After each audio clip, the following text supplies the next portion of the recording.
नमस्कार दोस्तों, यूं तो मैंने सरोकार के लिए एक से एक शख्सियतों का साक्षात्कार लिया है, लेकिन आज हम आपकी मुलाकात एक ऐसी शख्सियत से कराने जा रहे हैं जो किसी परिचय की मोहताज नहीं है।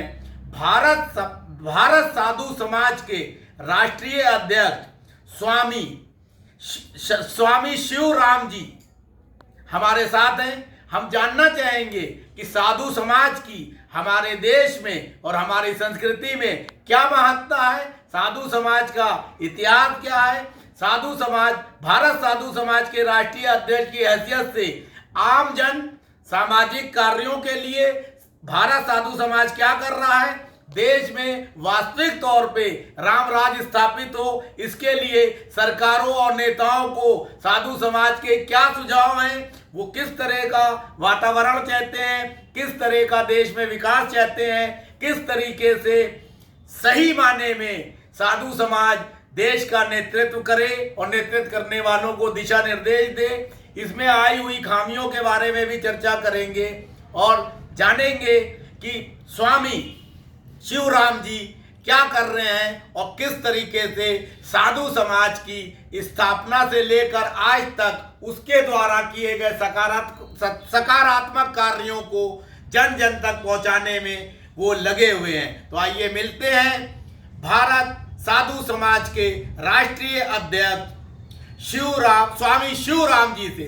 नमस्कार। नमस्कार स्वामी जी, मेरा पहला सवाल यह है कि आपने भारत साधु समाज के अध्यक्ष की हैसियत से अब तक के क्या काम किए और इसका प्रचार प्रसार कितनी दूर तक अब तक पहुंच चुका है, बताइए जनता को। देखिए, भारत साधु समाज किसी भी प्रकार के प्रचार के लिए उसको किसी पे निर्भर नहीं है, क्योंकि ये एक ऑर्गेनाइजेशन है, एक संगठन है जिसका जो नींव रखी थी वो हमारे पूर्व प्रधानमंत्री गुलजारीलाल नंदा जी ने एवं जवाहरलाल नेहरू जी ने रखी थी। उसका कारण ये था कि हर धर्म हर वर्ग के लोगों के लिए एक ऑर्गेनाइजेशन बोर्ड बना हुआ था, किंतु भारत साधु समाज कलपत्री महाराज के श्राप के बाद में संगठित होने लगा था। और भारत साधु समाज हो चाहे कोई भी समाज हो, चाहे जिसको संगठन नहीं होगा, जिसका निरीक्षण नहीं होगा, जिसको कोई मुखिया नहीं मिलेगा, तो वो अपने दायरे में नहीं रहेगा, अपने दायरे से बाहर चला जाएगा। तो इसी को मद्देनजर रखते हुए हमारे पास पूरा देश, पूरे विश्व में बहुत साधु हैं, लोग बाहर से शिक्षा ग्रहण करने हमारे पास युगों युगों से आते रहे हैं। ये शिक्षा का जो हमारा उद्देश्य रहा है भारत का, वो आज से नहीं है, युगों युगों से है। युगों युगों से लोग हमारे पे आके शिक्षा ग्रहण करते रहे हैं, पूरे विश्व से आते थे। अब आज़ादी के बाद में जब ये संगठन बना, तो ये संगठन तो इस उद्देश्य से बनाया गया था कि साधुओं को एक संरक्षण मिले और वो अपने विचारों को, अपनी शिक्षा को लोगों में प्रभावित रूप से उनको अपनी शिक्षा प्रदान करें।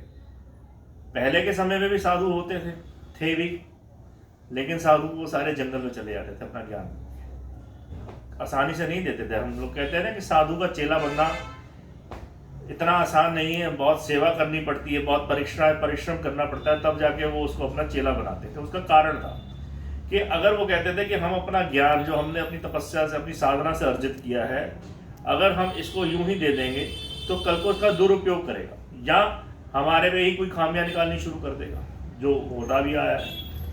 साधुओं का काम शुरू से राजाओं के साथ में रणनीति और राजनीति बनाने का था। राजनीति, रणनीति, शास्त्र, शस्त्र, ये सारे साधु ही प्रदान करते थे, सारी विद्या साधु ही देते थे। अब विडंबना ये है कि हमारे पास भारत साधु समाज में 10 करोड़ साधु पंजीकृत हैं। 10 करोड़ साधु पंजीकृत होना कोई छोटी बात नहीं है, लेकिन सब अपने अपने अस्तित्व के लिए लड़ रहे हैं, संगठित नहीं है। सर, एक सवाल कि हमारे यहाँ जैसे आसाराम जी हैं, रामपाल जी हैं, राम रहीम जी हैं, इस तरह के जो है साधु जो है और साईं बाबा का रूप लेके जो है लोग तरह तरह से साउथ में करते हैं, तो साधु समाज की जो है इस तरीके से जो है करोड़ों भक्त हैं अलग अलग संगठनों के। कई बार जो है इनके ऊपर जो है इस तरह के आरोप लगते हैं, कई बार जो है वो आरोप सही भी होते हैं, कई बार गलत भी होते हैं। सरकारें जो है साधु समाज का अक्सर दुरुपयोग करती हैं। आपके भारत साधु समाज के लिए जो है सरकार ने कभी कोई दबाव बनाया या कोई जो है दुरुपयोग करने का प्रयास किया? देखिए, सबसे बड़ी विडंबना ये है कि आज बीजेपी भारत के अंदर अपने आप को साधुओं की सरकार करती है, किंतु विडंबना ये है कि साधुओं के साथ आज भी इतना शोषण हो रहा है जिसका कोई कहीं सुनवाई नहीं है। भारत साधु समाज जब 1957 में बनाया गया था, वो इसी उद्देश्य से बनाया गया था कि साधु सारे अपने इकट्ठे होके अपने जितने भी अपना ज्ञान है वो लोगों में प्रचारित है। अब हुआ क्या, जब साधु समाज भारत साधु समाज बनाया गया तो 4 फाउंडर मेंबर थे इसके अंदर। एक हरियानंद जी महाराज जी थे, एक दीनदयाल उपाध्याय महाराज थे, दुर्गा प्रसाद उपाध्याय महाराज थे, एक गुलजारीलाल नंदा जी थे, एक और सज्जन थे, और 16 मेंबर बनाए गए इसके। उन 16 मेंबरों ने आगे जाके इसके अंदर काफ़ी संगठन बनाने शुरू कर दिए, काफ़ी इकाइयाँ बनाई, काफ़ी ट्रस्ट बनाए, काफ़ी उसमें एक उसके अंदर इंस्टीट्यूट ऑफ स्पिरिचुअल साइंसेस के लिए भी एक संगठन बनाया। लोग विदेशों से आए हमारे पास में, लेकिन जब विदेशों से आए तो मनुष्य, देखिए सबसे बड़ी विडंबना ये थी उस समय साधु समाज के अंदर केवल एक ही साधु था, हरियानंद। बाकी के सारे जो है एक आम लोग बने हुए थे। तो साधु का संगठन संचालित करने के लिए साधुओं को होना बहुत आवश्यक है। वो साधु थे ही नहीं उसमें।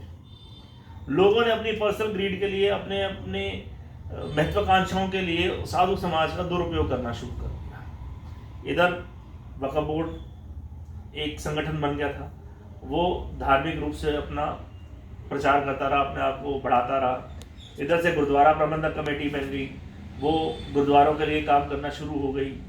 इधर से होली सी, जो कि पोप के द्वारा कंट्रोल की जाती थी, उन्होंने चर्च ऑफ इंडिया और चर्च ऑफ इंग्लैंड जो है वो कंट्रोल करने शुरू कर दिया। सर एक सवाल, साधु समाज जो है बना, लेकिन साधु समाज का डायरेक्ट इंटरफेरेंस और प्रभाव हमारे हिंदू धर्म के जो मंदिर हैं उन पे नहीं है।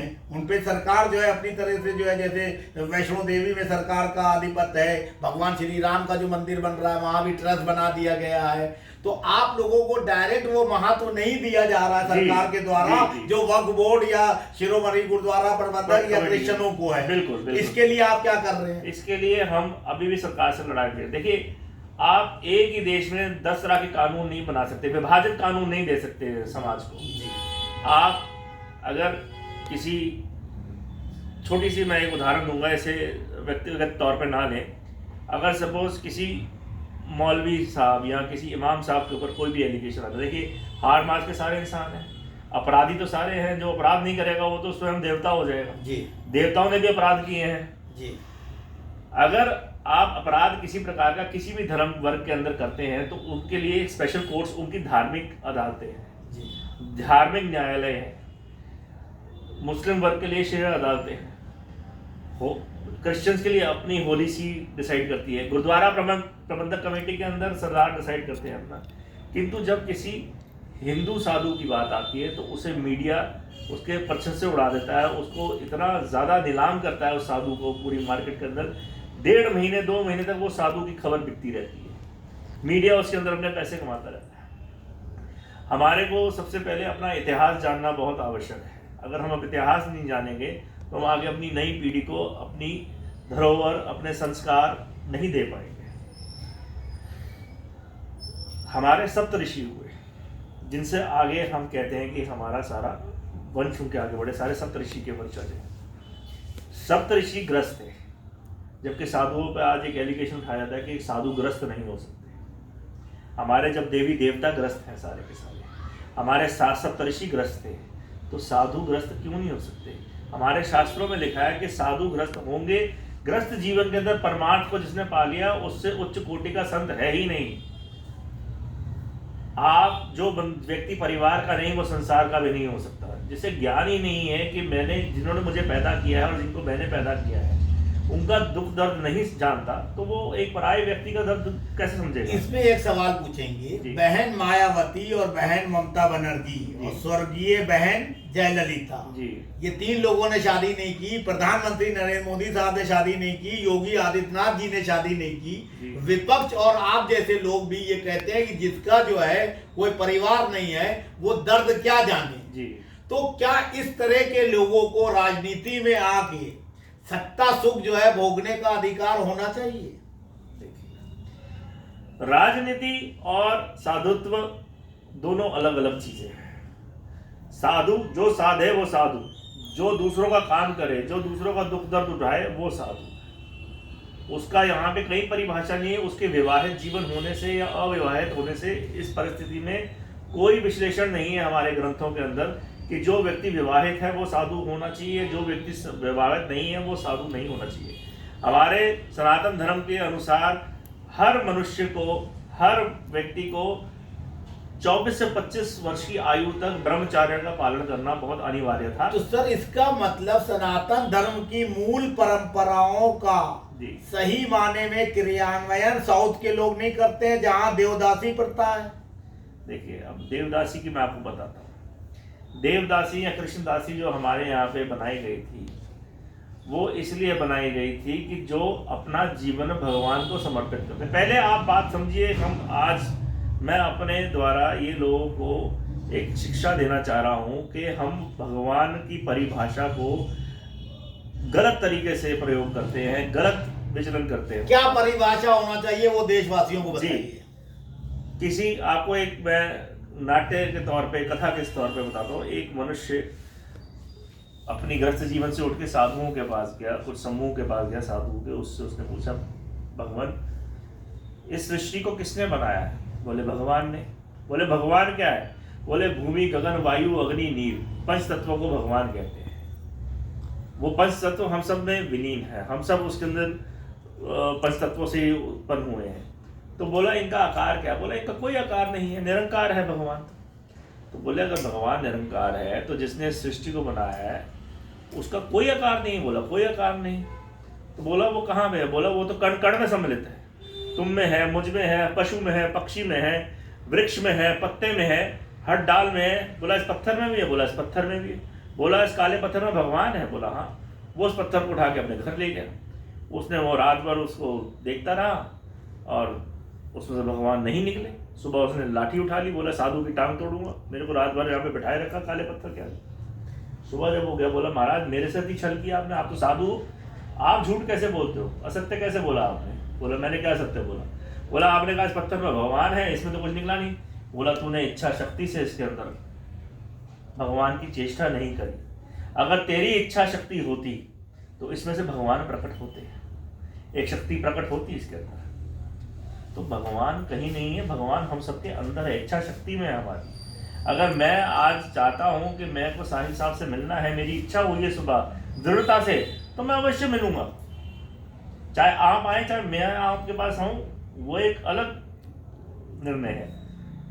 दूसरी बात, उसने कहा कि चलिए भगवान प्रभु मैंने मान लिया, आप कैसे भगवान के दर्शन करते हैं? बोला हम तप करते हैं, साधना करते हैं, तपस्या करते हैं और उनका आवाहन करते हैं, उनको आमंत्रित करते हैं। वो देव है, सूर्य देव है, चंद्र देव है, ये तो प्रमाणित है कि सूर्य की कोई मूर्ति थोड़ी है, सूर्य तो साक्षात आपके सामने, चंद्र आपके साक्षात है। तो उन्होंने बोला कि भाई फिर आप बताइए कि हम भगवान को कैसे पाए?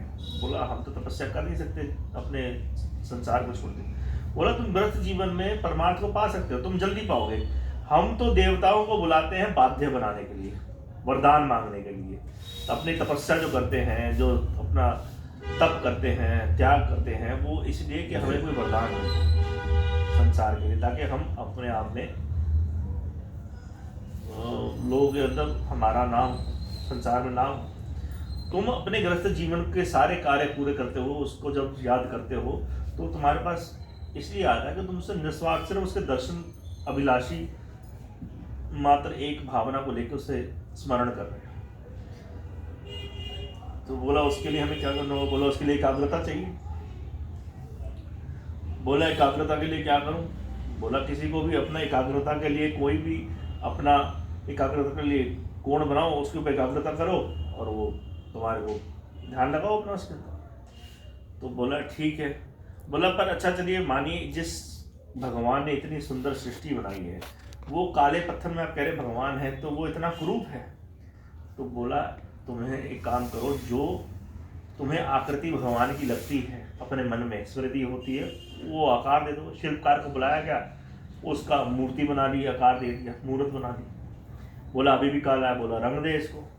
रंग दिया तो व्यक्ति बोला हाँ अब हमारे जैसा मनुष्य जैसा लग रहा है बातचीत करने में, पहले तुमने भगवान का हुआ बना रखा था, तो भगवान अब हमारे जैसा लग रहा है।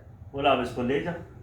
अब जब वो अपने घर लेके गया तो वहाँ पे उसने फिर ध्यान लगाया, कभी बेटी आवाज़ दे, कभी बच्चा आवाज़ दे, कभी माँ दे, कभी बीवी दे, पत्नी दे। तो बोला कि एकाग्रता तो अभी भी नहीं हो रही। तब उन्होंने कहा कि ऐसे भवनों का निर्माण किया जाए जहाँ पे प्राण प्रतिष्ठा से इनको स्थापित किया जाए, तब वो बने देवालय। आज जो हम मंदिर शब्द का प्रयोग करते हैं, मंदिर शब्द बिल्कुल गलत है। मंदिर होता है जो मन के अंदर है, मंदिर कोई स्थान नहीं है, मंदिर हर एक के मन में है। देवालय सही उच्चारण है उस स्थान का, क्योंकि जहां पे देवता का वास हो, देवता को हम जीवित मानते हैं। अब इसको साइंटिफिकली आ जाइए, मैं विज्ञान के तौर पे आपको समझाता हूं। जब हम किसी देवालय में जाते हैं, जिसे आप अपनी भाषा में मंदिर कहते हैं, या गुरुद्वारा साहब जाते हैं, या हम किसी मस्जिद में जाते हैं, या किसी चर्च में जाते हैं, ये मैं चारों धर्मों के लिए साइंटिफिक रीजन बता रहा हूँ, वैज्ञानिक तौर पे क्या होता क्या है वहाँ पे। हम कहते हैं यहाँ पे जाके भगवान यहाँ पे बैठे हैं। क्या धरती पे सिर्फ एक वही स्थान है जहाँ भगवान बैठे हैं? क्या भगवान आपके आसपास नहीं है? जब हम कहते हैं भगवान तो हर जगह प्रकट है, तो वहाँ पे क्या होता है? वहाँ पे आप अपनी सकारात्मक ऊर्जा के साथ जाते हैं, इच्छा शक्ति के साथ जाते हैं, एक विश्वास के साथ जाते हैं कि यहाँ पे यह भगवान है, यह हमारी रक्षा करेगा, यह हमारी प्रार्थना स्वीकार करेगा और हमारे को वरदान देगा, हमारे को फल देगा। हम उस सकारात्मक ऊर्जा के साथ वहाँ जाते हैं।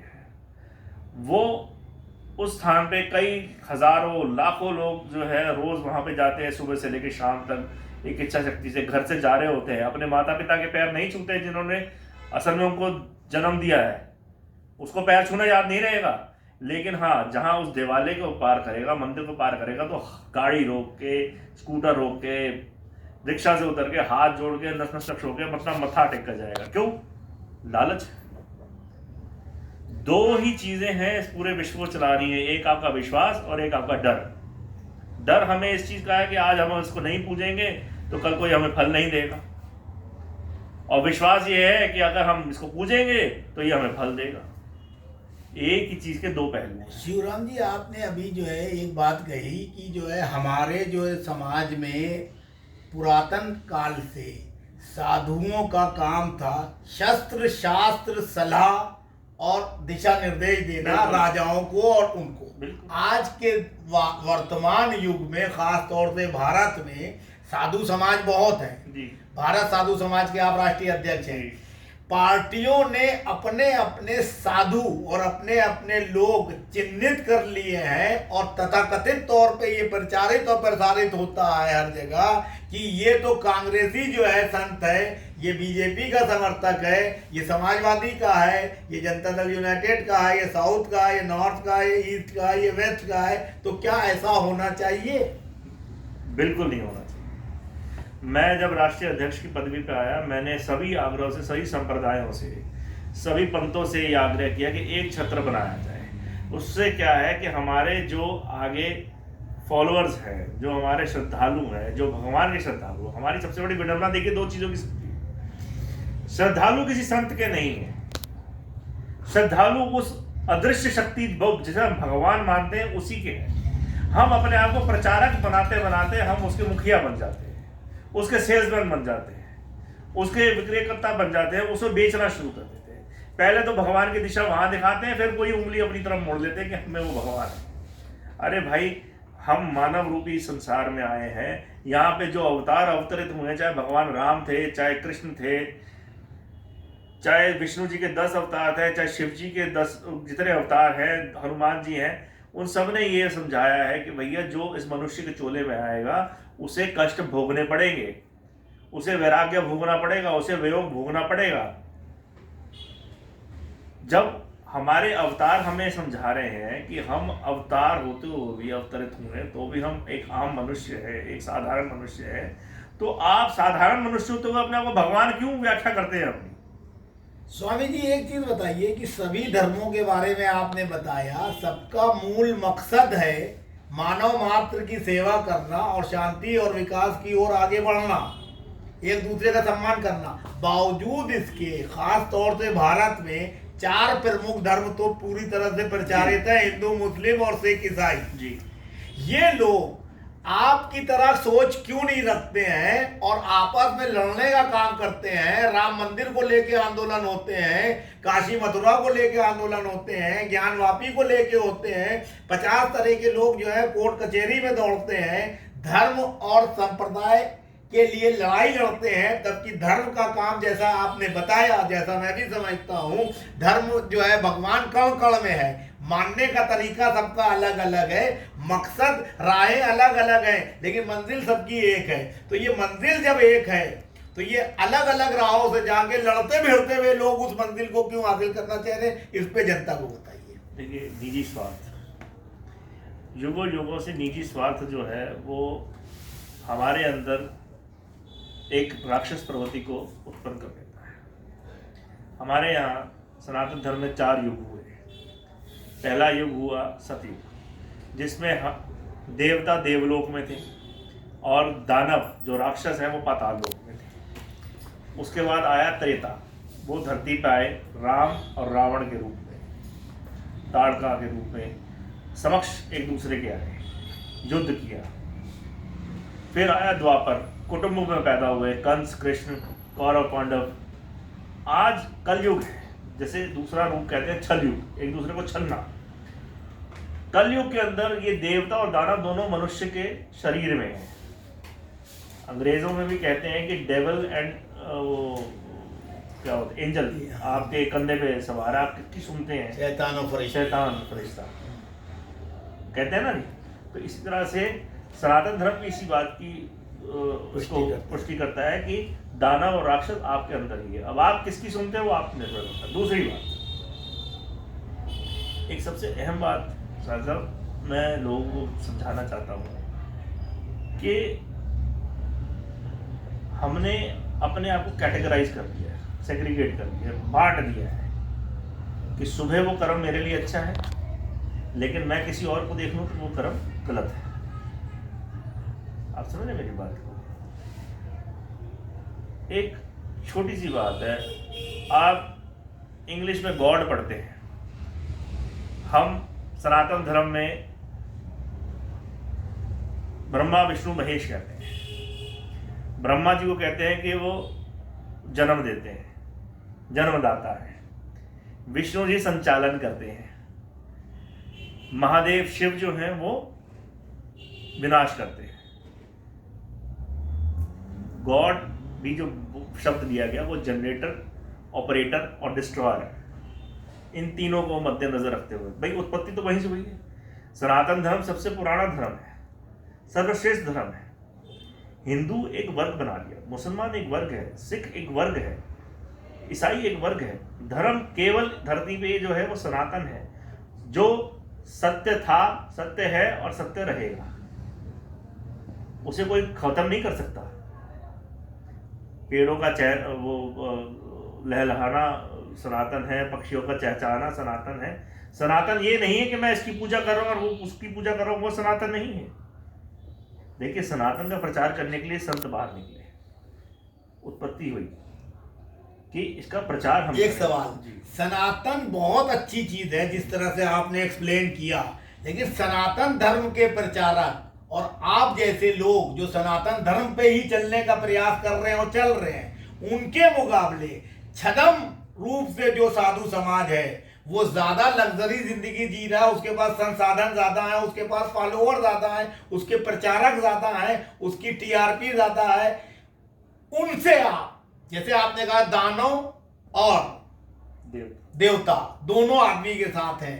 तो आज के युग में एक युवा होने के नाते हम जैसे लोग ये सोचते हैं कि यहाँ तो दानव जो हैं देवता पे भारी पड़ते हुए दिखाई दे रहे हैं। इस पे क्या कहेंगे आप समाज से? उसका मैं कारण बताता हूँ। सबसे बड़ा कारण ये है, देखिए, जब युगों युगों से आप देखिए, जब किसी के यहाँ संतान नहीं होती थी, चाहे वो राजा हो चाहे वो व्यापारी हो, तो वो किसके पास जाता था? साधु संतों के पास में। कभी आपने अपने शास्त्रों में किसी नाटक में देखा है कि कहीं पे जाकर वो भगवान की घंटियां बजा रहा हो? देखा आपने? नहीं देखा। राजा दशरथ के जहाँ जब पुत्र नहीं हो रहा था तो वो भी साधु के पास गए, उन्होंने अपनी पुत्री का विवाह साधु के साथ में किया, यज्ञ कराया, तो जाके उनके 4 पुत्र हुए। महाभारत काल के अंदर जब सत्यवती के दोनों पुत्र जब नहीं रहे तो उन्होंने अपनी पुत्र वधुओं को कहा कि अपने पुत्र वेद व्यास से कहा कि भाई तुम इनके अंदर जो है संतान का सुख दो, नहीं तो ये राज्य नहीं चलेगा, क्योंकि भीष्म पितामह ने तो अपनी प्रतिज्ञा ले रखी थी। तो मैं आपको जो समझाना चाह रहा हूँ, आज जो समाज को संबोधित करना चाह रहा हूँ कि साधु जो शब्द है वो परमात्मा का स्वरूप था, धरती पे है और रहेगा। जिसने साधना की वो साधु। तो युवा, आज के समाज के लोग और खास तौर से महिलाएं, कौन वास्तविक साधु है और कौन छद्म है, इसकी पहचान कैसे करें? मैं बताता हूं। देखिए, मैंने आपको भी एक उदाहरण दिया कि हम जब सकारात्मक ऊर्जा से देवालय में जाते हैं, अब देवालय में होता क्या है, जो हमारी सकारात्मक ऊर्जा है वो रिफ्लेक्ट करती है, एक रिफ्लेक्शन ऑफ लाइट, आपने फिजिक्स में पढ़ा होगा, हम एक दूसरे को देख पाते हैं रिफ्लेक्शन ऑफ लाइट की वजह से। मिरर में भी हम देखते हैं रिफ्लेक्शन ऑफ लाइट की वजह से। इसी प्रकार से जो हमारी सकारात्मक ऊर्जा, जो पॉजिटिव एनर्जी है, वो उस पत्थर से, जिसको हम प्राण प्रतिष्ठा के साथ में भगवान मानते हैं, अब वही अगर मूर्ति सड़क पर पड़ी होती है, जब शिल्पकार बनाता है कोई भी नहीं रुकता, वो मिट्टी से जो बना है मूर्त, उसमें मल मिला है, मूत्र मिला है, कोई देखता है? नहीं देखता। लेकिन जब वो बन जाती है, आकार में आ जाती है, हम उसका शुद्धिकरण करते हैं पंचामृत से, गंगा जल से, हर चीज़ से उसको नहलान स्नान कराते हैं, शहद से। उसके बाद उसको प्राण प्रतिष्ठा कर वहाँ पे स्थापित करते हैं। स्थापना के उपरांत हम कहते हैं नहीं, अब ये शुद्ध हो चुके, इसका शुद्धिकरण हो गया, अब ये भगवान का स्वरूप है। अब उसके अंदर जब हम इच्छा शक्ति से जाते हैं कि भाई ये एक भगवान तय हो गए, इस मुहूर्त में भगवान है, आपकी इच्छा शक्ति उसके साथ स्कैन होती है, रिफ्लेक्ट होती है, वो स्कैन कर लेता है। वो ऑब्जेक्ट जो है, इच्छा शक्ति इतनी प्रबल होती है कि वो ऑब्जेक्ट आपकी एनर्जी को प्रिजर्व कर लेता है और आपको उतनी एनर्जी वापस देता है, आपसे छीनता नहीं है। ऐसे लाखों करोड़ लोगों की इच्छा शक्ति वहाँ पर जब जाती है, जब सकारात्मक ऊर्जा जाती है, तो वहाँ पे वो एनर्जी प्रिजर्व हो जाती है और वो जो आर्टिकल है, जो ऑब्जेक्ट है, जो एक धातु है, जो पत्थर है, वो एनर्जाइज हो जाता है, उसमें ब्रह्मांड की शक्ति आनी शुरू हो जाती है। ये साइंस है, विज्ञान है। अब आप जब उससे कोई प्रार्थना करते हैं, वो रिफ्लेक्ट करना शुरू कर देता है, वो रिएक्ट करना शुरू कर देता है। हम मानते हैं कि यहाँ पे भगवान का स्वरूप है। इस मंदिर की, इस देवालय की मान्यता ज़्यादा है क्योंकि वो शक्ति पीठ बन चुका होता है। हमारे जितने भी शक्ति पीठ बने वो ऐसे ही बने। जब तक हम पूजेंगे नहीं तो हम कैसे मानेंगे कि वो भगवान का स्वरूप है या वो शक्ति का स्वरूप है? मेरा कहने का तात्पर्य ये है साहब साहब, जब एक पत्थर एनर्जाइज हो जाता है तो जब लाखों करोड़ों श्रद्धालु जो है किसी मनुष्य को पूजते हैं भगवान की तरह, किसी साधु को पूजते हैं भगवान की तरह, तो क्या वो एनर्जाइज नहीं होगा? अच्छा सर, भारत साधु समाज में अभी कितने शाखाएं जो है पूरे देश में है? देखिए, जब ये इसका गठन हुआ था ऑर्गेनाइजेशन का, तो टेक्निकली इसके अंदर सारे देवालय, आपके सारे मंदिर भारत साधु समाज में। भारत साधु समाज में जैसे वक्फ बोर्ड में हर शहर में, हर डिस्ट्रिक्ट में जगह दी गई, वैसी ही जगह भारत साधु समाज को भी दी गई थी। उस पे विपक्ष के नेता कह लीजिए, पक्ष के नेता कह लीजिए, मैं नहीं था उस समय, किंतु उस पर कब्जे हो गए। बड़ी विडम्बनाजनक बात है, कुछ हमारे ही संस्था के लोगों ने वो ज़मीनें आगे लीज पे दे दी, अपना शक्ति का दुरुपयोग किया, अपनी पावर्स का दुरुपयोग किया, क्योंकि उनको लगा कि ठीक है, ये हमारे को एक टमटमा मिला हुआ है कि हम भारत साधु समाज की जनरल सेक्रेटरी है, मेंबर है, अध्यक्ष है। अभी कितनी जगह बची हैं आप लोगों के पास? हमारे पास जगह सारी है, हमारे पास कागजों में उतनी ही जगह है। अभी तो हमारा जो 22 सरदार पटेल मार्ग है उसी पे कब्जा हो रखा है, उसमें विवाद चल रहा है। आगे पीएनबी की बिल्डिंग ने कब्जा कर रखा है, पीछे एक हमारे खंडेलवाल साहब थे, उनकी पत्नी ने कब्जा कर रखा है, बीच में किसी ने अपने आप मंदिर बना लिया, एक नया ट्रस्ट बना लिया। इन सब परिस्थितियों से मैं लड़ रहा हूँ।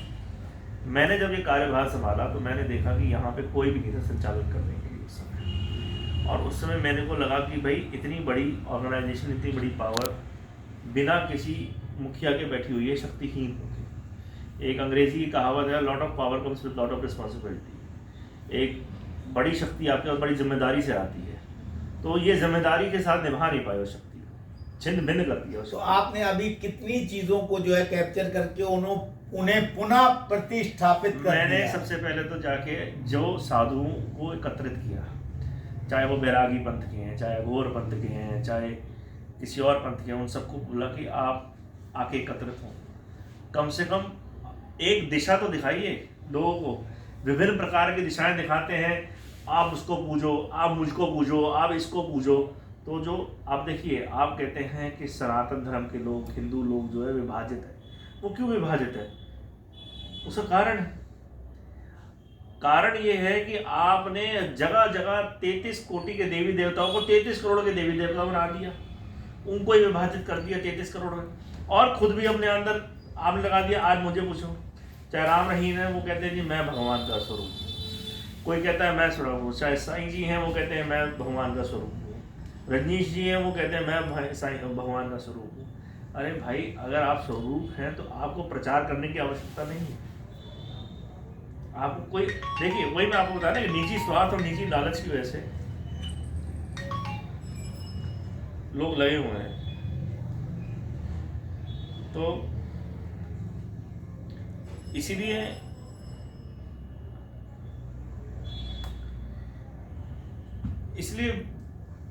हम लोग जो है विभाजित हैं।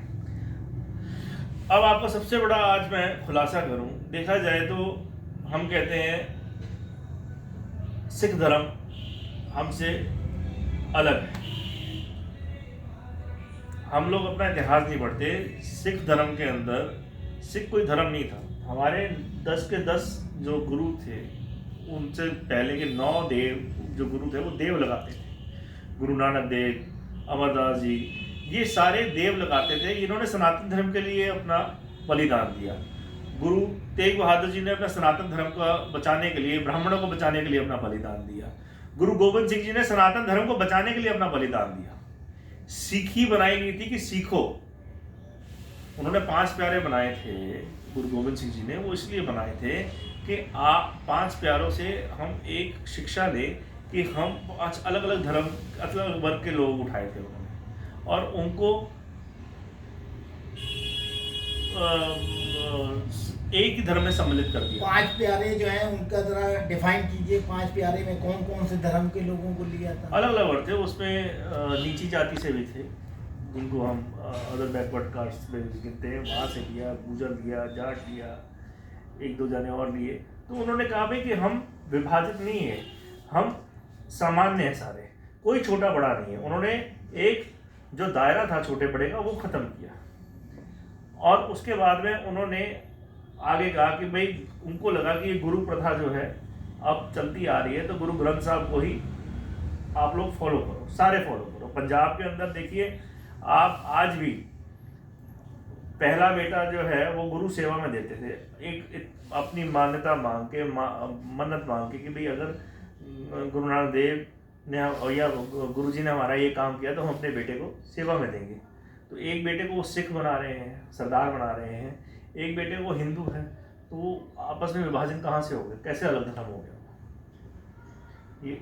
लेकिन कुछ लोगों ने फिर सोचा थोड़े दिनों बाद कि भाई हमारे को तो कोई पूछेगा नहीं, इसलिए जो है लोग आगे आ गए उसके अंदर के, नहीं जी ये एक अलग नया धर्म है। भाई गुरु नानक देव शिव जी के पुजारी थे, ग्रस्त जीवन में थे, तो क्या वो देव उनको पूजा नहीं जाता? मुझे बताइए कौन से देवता ग्रस्त नहीं थे, कौन से देव ग्रस्त नहीं थे? सबने अपनी गृहस्थियों को लेके आगे बढ़े। आप देखिए, अपने 4 बच्चों का बलिदान दे दिया एक सनातन धर्म के रक्षा के लिए। आप अपने आप को हल्का सा एक खरोंच मार के देखिए, नहीं मारी जा सकती। तो अपने बच्चों को अपने सामने मरते हुए देखना, गुरु तेग बहादुर जी को पुर्जा पुर्जा कर दिया। सर, अब एक समाज में इस वक्त जो है साधु समाज को क्या ऐसा करना चाहिए जिससे देश वास्तविक तौर पर राम राज्य की स्थापना कर सके और सनातन धर्म की जो मूल भावना है उसको जो है नागरिकों को बीच में क्रियान्वित किया जा सके? देखिए, सबसे पहली बात जो है, साधुओं को जो काम है शिक्षा देने का है, शिक्षित करने का है, शास्त्र और शस्त्र विद्या देने का है। आप सबसे पहले इस चीज पे ध्यान दें कि आप साधु हैं, आप शिक्षा देने के लिए आए, शासन करने के लिए नहीं आए। हमारे यहाँ पे पहले गुरुकुल स्थापित हुए, गुरुकुलों की प्रथा थी। जो हमारे राजा महाराजा होते थे उनके बच्चे भी शिक्षा ग्रहण करने के लिए गुरुकुलों में जाते थे। गुरुकुलों की प्रथा थी कि वो जितने भी शिष्य थे, चाहे वो राजा का पुत्र है, चाहे मंत्री का पुत्र है, चाहे किसी का भी पुत्र है, चाहे वैश्य समाज का पुत्र है, वो भिक्षा लेने जाते थे। भिक्षा लेने घर घर जाते थे, भिक्षुक बन के। मैंने आपको कहा थोड़ी देर पहले कि ब्रह्मचार्य का पालन 24 वर्ष तक वो शिक्षा ग्रहण करता था। शास्त्र विद्या और शस्त्र विद्या गुरुकुल में इसलिए रहा जाता था ताकि वो राजपाट से, वैभव से दूर रह के शिक्षा ग्रहण कर सके। अगर आपको शिक्षा ग्रहण करनी है तो आपको त्याग करना पड़ेगा, आप बिना त्याग के आगे नहीं बढ़ सकते। अच्छा, एक चीज बताइए, साधु समाज में जो लोग जो है तथाकथित तौर पे जो है आजकल मुकदमों का सामना कर रहे हैं, क्या उनके मुकदमे जो है भारतीय दंड संहिता के अलावा जिस तरीके से 3 सेक्ट जो हैं, शिरोमणि गुरुद्वारा, मुस्लिम वक्फ बोर्ड या शरीयत या ईसाइयों के, उस हिसाब से जो है उनमें जो है चलाना चाहिए कि ऐसे ही भारतीय दंड संहिता के हिसाब से उनके मुकदमे? भारत साधु समाज के तहत जो है ये काम नहीं होना चाहिए। मैं उसका कारण बताता हूँ, वो उदाहरण देता हूँ। जब इमाम बुखारी ने जामा मस्जिद पे खड़े होके दंगों के लिए राइट्स का आदेश दिया था, कत्लेआम का किया था, उनकी तो लाइव वीडियोस।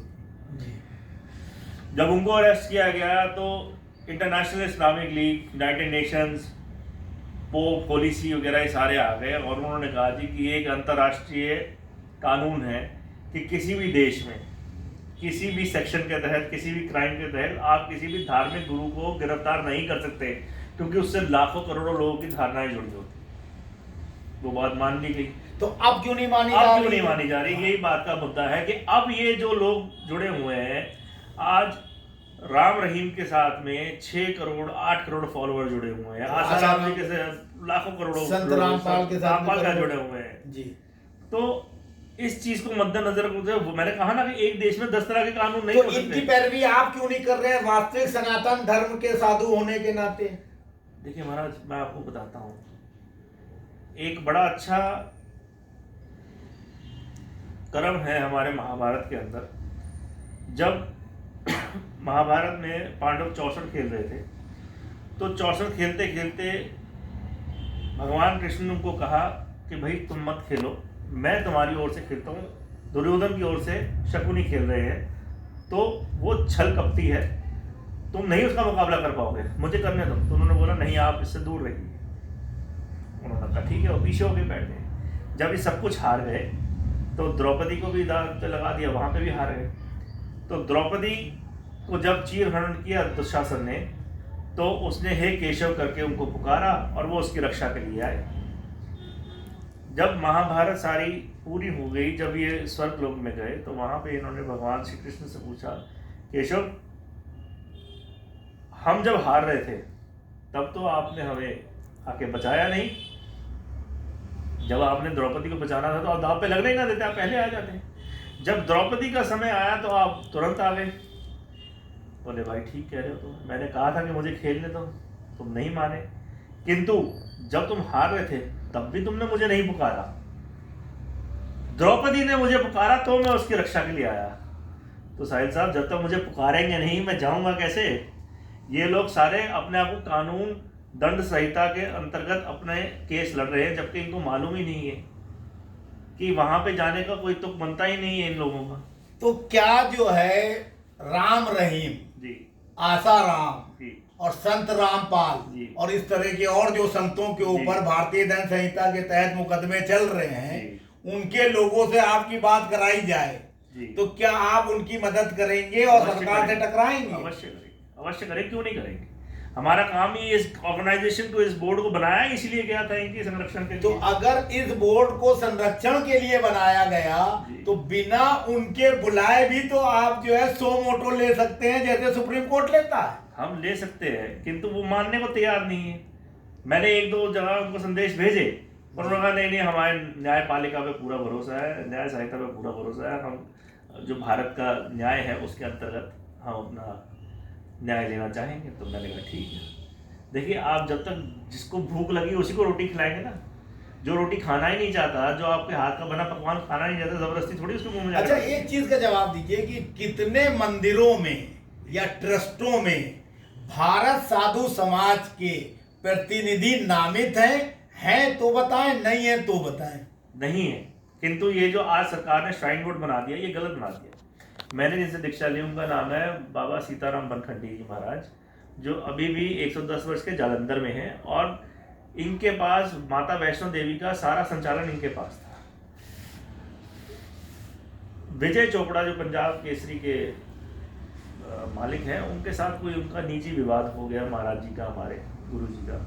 तो उन्होंने कहा ठीक है जी, आपने अपना, मैं उसको संक्षेप में नहीं खोलना चाहूँगा, निजी स्वार्थ की वजह से उन्होंने हरि सिंह जी से मुलाकात करी, जो राजा थे उस समय वहाँ के, और जगमोहन जी जो गवर्नर आए थे। इन लोगों ने मिलकर कह दिया कि साधु तो यहाँ पे अनाप शनाप काम करते हैं, अय्याशी करते हैं, ये करते हैं, वो करते हैं, तो इसके लिए एक श्राइन बोर्ड बना दिया गया। देखिए, आप विडम्बना देखिए, हिंदुस्तान में, भारत में सनातन धर्म का एक जो मात्र जिसे देश कहा जाता है, वहाँ पे श्राइन बोर्ड बनाया जाता है तो हिंदुओं के ऊपर बनाया जाता है।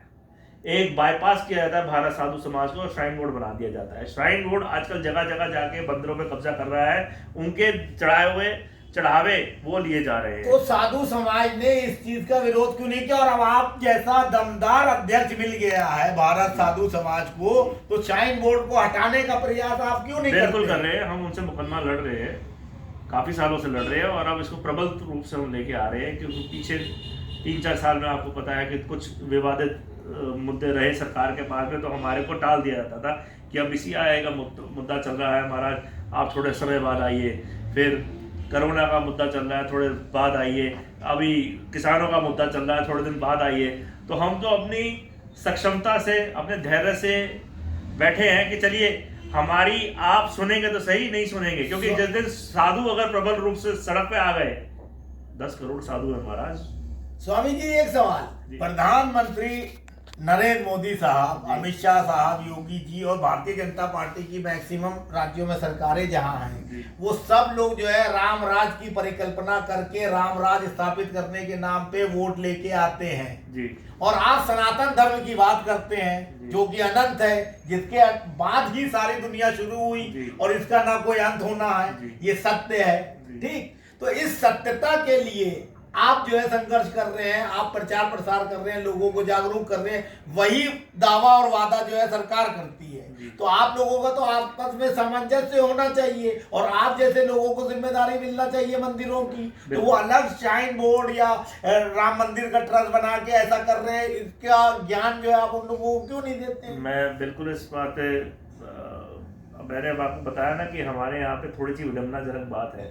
देखिए, एक वोट बैंक को मद्देनजर रखते हुए कैटेगराइज किया हुआ चीज़ को, आज हमारे जो चीफ इमाम साहब हैं अहमद रियाजी साहब, अगर वो अमित शाह जी से टाइम देते हैं, मांगते हैं, तो तुरंत दे दिया जाता है, क्योंकि वो मुस्लिम वर्ग को रिप्रेजेंट कर रहे हैं।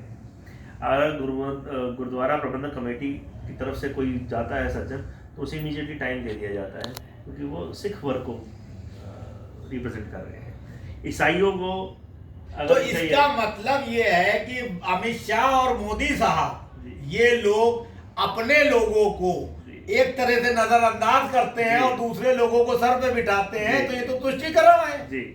इसी के लिए हम लोग तो, मैंने कहा ना, साधुओं में तो धैर्य बहुत है, हमारे पास पेशेंस बहुत है, क्योंकि हमारा तो शस्त्र जो है वो धैर्य ही है। युगों युगों से हम धैर्य करते आए हैं, युगों युगों से हम तपस्या करते आए हैं, युगों युगों से हम इस चीज का बलिदान देते आए हैं कि हमने तो अगर देवताओं को भी प्रसन्न किया है तो अपने धैर्य से किया है, युगों युगों से सालों सालों तक तपस्या में बैठे रहे। अच्छा, आखिरी सवाल जी। भारतीय जनता पार्टी की सरकार और अन्य सरकारों, साधु समाज और आम नागरिकों के लिए आप कोई एक बढ़िया सा संदेश देना चाहेंगे कि जिससे देश जो है विकास की तरफ भी बढ़े और आपसी जो है भाईचारा भी बना रहे और भगवान राम के बताए हुए सिद्धांतों पे, आदर्शों पे देश आगे बढ़े? देखिए, मैं एक छोटी सी बात कहूंगा। भगवान शिव हमारे महादेव हैं, देवों के देव महादेव हैं, जिनकी हम पूजा करते हैं। उन्होंने एक वाक्य कहा है कि मुझे तो राक्षस भी प्रिय हैं और मुझे देवता भी प्रिय है। जो मेरी पूजा करेगा, जो मेरी आराधना करेगा, वो मुझे सर्वप्रिय है, चाहे वो सही हो या गलत। भगवान कृष्ण ने भी ऐसा कहा है कि जो कमजोर होगा मुझे उसका साथ देना पड़ेगा। इसी तरह से चाहे कोई मुस्लिम है, चाहे हिंदू है, चाहे सिख है, चाहे ईसाई है, जो हमारी न्यायपालिका को, हमारे संविधान को मानेगा, वो हमारा है, वो हमारा परिवार है। आप जान के हैरान होंगे कि आरएसएस में भी राष्ट्रीय मुस्लिम संघ के नाम से एक शाखा है। अगर हमारे जिन्होंने आरएसएस फाउंडर्स थे, उपाध्याय जी, अगर उनको लगता है कि मुसलमान हमारे नहीं हैं, तो वो एक शाखा का गठन क्यों करते हैं उसके अंदर? ऐसा नहीं है। अब अब्बास नकवी साहब हैं, बीजेपी के अंदर है, शाहनवाज हुसैन साहब हैं, बीजेपी के अंदर है, फहीम सैफी हैं जो प्रभारी है इसमें जम्मू कश्मीर के। देखिए, कोई हाथ खोल के इबादत करे, कोई हाथ जोड़ के इबादत प्रार्थना करे, ये उसका निजी मामला है। हम इसके अंदर कोई हस्तक्षेप नहीं कर सकते, ना किसी को हम फोर्सेबली कह सकते हैं कि आप ऐसा करें। हाँ, भाईचारा बना रहे, प्यार बना रहे, वर्ग बना रहे, इससे क्या फ़र्क पड़ता है कि मैंने टोपी लगाई है या मैंने पगड़ी पहनी? इससे कोई फ़र्क नहीं पड़ता। लेकिन मैं भी आपके विचारों की इज्जत करूं, आप भी मेरे विचारों की इज्जत करें। मैं साधु होने के नाते अपना अपना सबका तजुर्बा है, एक्सपीरियंस है। मैं जहाँ जाता हूँ मुझे मुस्लिम वर्ग से भी इज्जत मिलती है, सिख वर्ग से भी मिलती है। देखिए, इज्जत आपके कर्मों को मिलती है, आपके चोले को मिलती है, आपकी आइडेंटिटी को नहीं मिलती, आपके नाम को नहीं मिलती कि ये फला फला आदमी है तो इसको हम पूजा करेंगे। आप अगर किसी को कहेंगे ए भाई जरा रास्ता दो, तो वो तुरंत रास्ता देगा। आप उसे अखड़ में कहेंगे यार चल बे हट यहाँ से, वो कहेगा नहीं हटता। तो ये आप पे निर्भर करता है। अगर मैं प्रेम दूंगा तो मुझे प्रेम मिलेगा, अगर मैं तलवार चलाऊंगा तो सामने से भी तलवार चलेगी, चाहे वो जीवा की तलवार हो चाहे हाथ की तलवार हो। धन्यवाद। तो ये थे भारत साधु समाज के राष्ट्रीय अध्यक्ष स्वामी शिवराम जी। अगली बार फिर किसी एक नायाब शख्सियत से मिलते हैं, तब तक के लिए इजाज़त दीजिए। नमस्कार।